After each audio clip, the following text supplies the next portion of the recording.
Hello everyone. ये lecture आपके BSc second year के स्टूडेंट्स के लिए है और इसमें हम बात कर रहे हैं आपके ऑप्टिक्स, जो आपका पेपर सेकेंड है उसमें हम यूनिट सेकेंड आपकी देख रहे हैं। और आज हम जो इस टॉपिक की बात करेंगे वो है interference in thin film of a same thickness.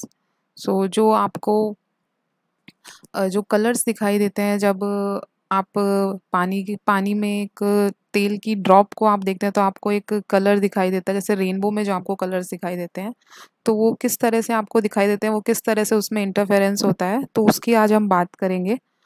So let's start. तो सबसे पहले ये सब जानने से पहले हम एक चीज़ जानेंगे, स्टॉक लॉ। स्टॉक एक साइंटिस्ट है जिन्होंने ये लॉ दिया था। उसमें ये कहा था कि a phase of pi occur in the reflection from a denser medium.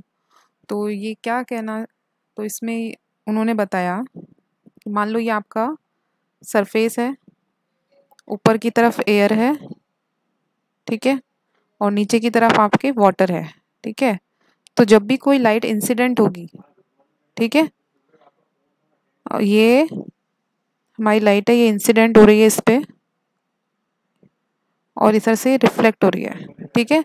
तो ये डेंसर मीडियम है, आपका वाटर क्या हो गया, सघन माध्यम हो गया, और आपका एयर क्या है, विरल माध्यम है।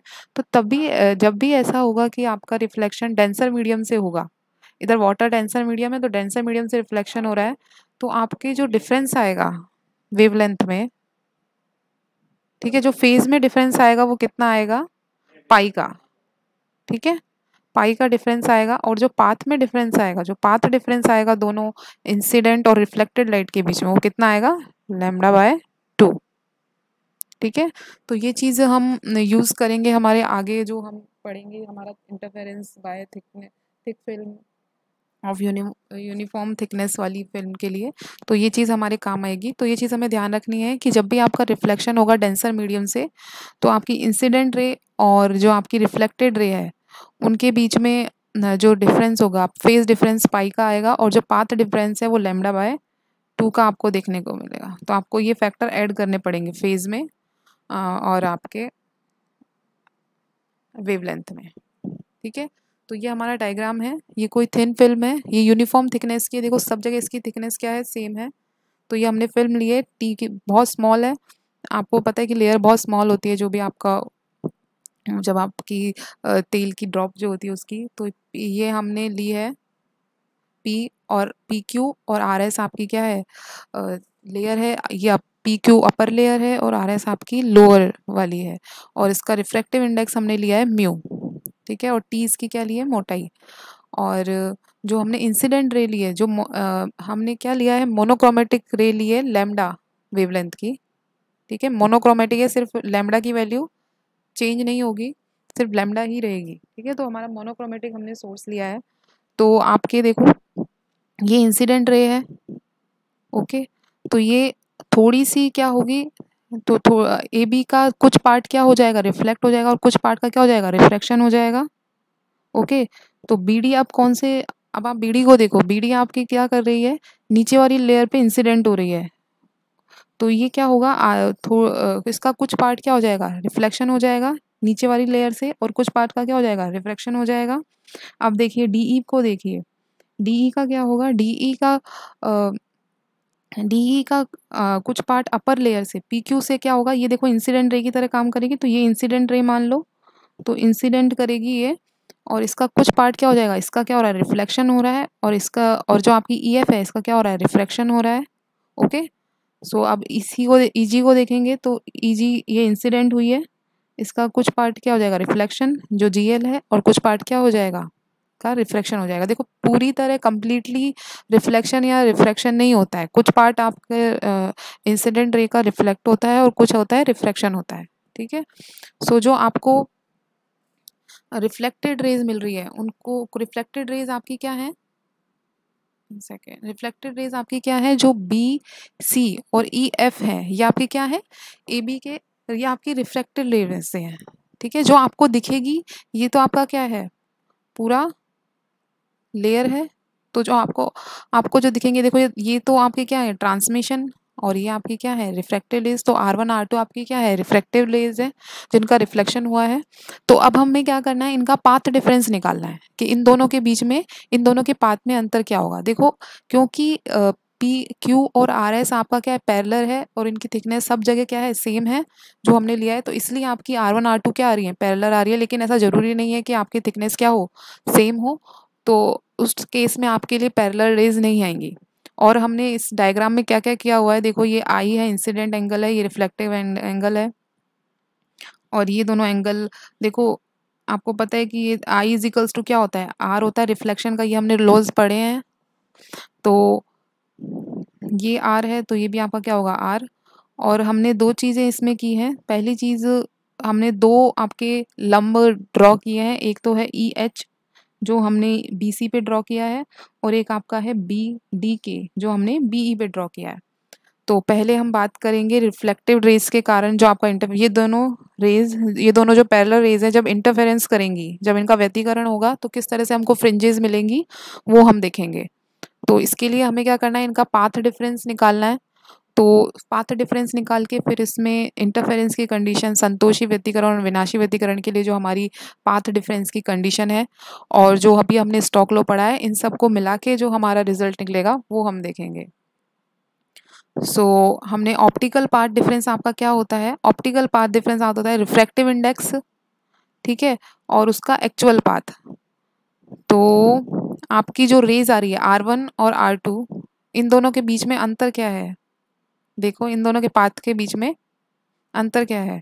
तो देखो R2 ने एक तो ये डिस्टेंस ज़्यादा ट्रेवल की है, ठीक है। देखो R1 को अगर आप देखोगे तो देखो इसने ये डिस्टेंस ट्रेवल की है, और R2 ने कौन सी डिस्टेंस ट्रेवल की है, BD प्लस DE। और देखिए R1 और R2 में आपका जो ये BH है, ये इतनी आपकी क्या की है, ज़्यादा ट्रेवल की है। तो आपका पाथ डिफरेंस क्या होगा, इन दोनों के बीच में पाथ का डिफरेंस क्या होगा आपके, तो वो होगा आपके BD प्लस DE। और इसका क्या देखेंगे, रिफ्रैक्टिव इंडेक्स इसका कितना है, म्यू। और ऊपर की तरफ जो हमने एयर ली है, तो माइनस का म्यू 0 BH, ये चीज़ हमने ली है, ठीक है। तो आपका पाथ डिफरेंस क्या होगा, path difference BD plus DE in a film और माइनस का BH इन द एयर। तो म्यू 0 BH, म्यू 0 क्योंकि 1 होता है एयर के लिए, रिफ्रैक्टिव इंडेक्स हम 1 लेते हैं, और मीडियम में हमारा म्यू है, तो BD प्लस DE। अब इन सब की वैल्यू हमें कैलकुलेट करके लगानी है, ठीक है। जो हमने त्रिभुज लिए हैं, तो त्रिभुज हम बात कर रहे हैं BDK और EDK की। तो डायग्राम में हम देखते हैं, ये हमारा जो दिख रहा है आपको BDK और EDK, ये आपका त्रिभुज है। ये दोनों त्रिभुज की बात कर रहे हैं। तो ये वाला ये वाली भुजा तो इनमें क्या है, कॉमन है, और ये एंगल इसमें क्या है, सेम है। तो आपकी BD की इजिकल्स टू किसकी होगी, DE के। और क्योंकि ये लंब है, तो ये इसको दो इक्वल पार्ट में डिवाइड करेगी। तो BK इजिकल्स टू क्या होगा, EK। तो यही चीज़ हमें रखनी है। तो BD आपके किसके इक्वल है, DE के। और इसकी वैल्यू क्या होगी, DK अपॉन कॉस R। और DK की वैल्यू आपके क्या है, T कॉस R। ओके। तो लंब बटा आपका जो भी आपके फॉर्मूलाज होते हैं ट्रिग्नोमेट्री के, बहुत इजी है, तो आपको इतनी दिक्कत नहीं आएगी। इसमें हमारे पास BD और DE की वैल्यू आ गई। जो BH आपका है, हम देखते हैं हमारा BH कहाँ है। तो BD और DE की वैल्यू हमारी आ गई। BH की वैल्यू अगर हमें निकालनी है, तो BH के लिए हम, BH आपका क्या है, ये है। तो BH के लिए अगर हम निकालेंगे, तो BH की वैल्यू हमारी होगी BE साइन I, ठीक है। तो थीटा के सामने वाली भुजा आपकी क्या होती है, लंब। तो ये लंब हो गया।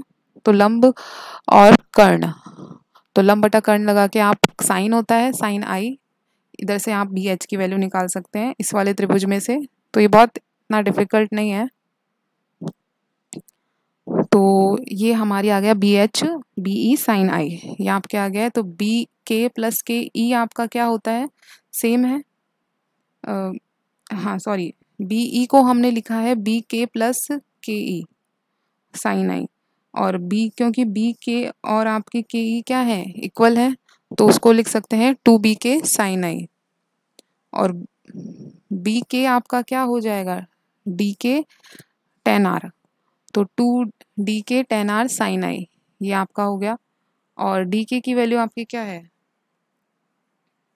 10 है। देखो मैं बी ई आपको शो कर देती हूँ डायग्राम में, बी एच जो हमारा निकल के आया है, तो बी एच की वैल्यू हम निकाल रहे हैं, तो बी एच की वैल्यू हमारी आई है बी ई, ठीक है, ओके। तो बी एच हमारा आया है बी ई साइन आई, तो बी ई को हमने लिखा है 2 BK। अब हमें किसकी वैल्यू रखनी पड़ेगी, 2 BK की, तो इस वाले त्रिभुज में हम लगाएंगे हमारा, ठीक है।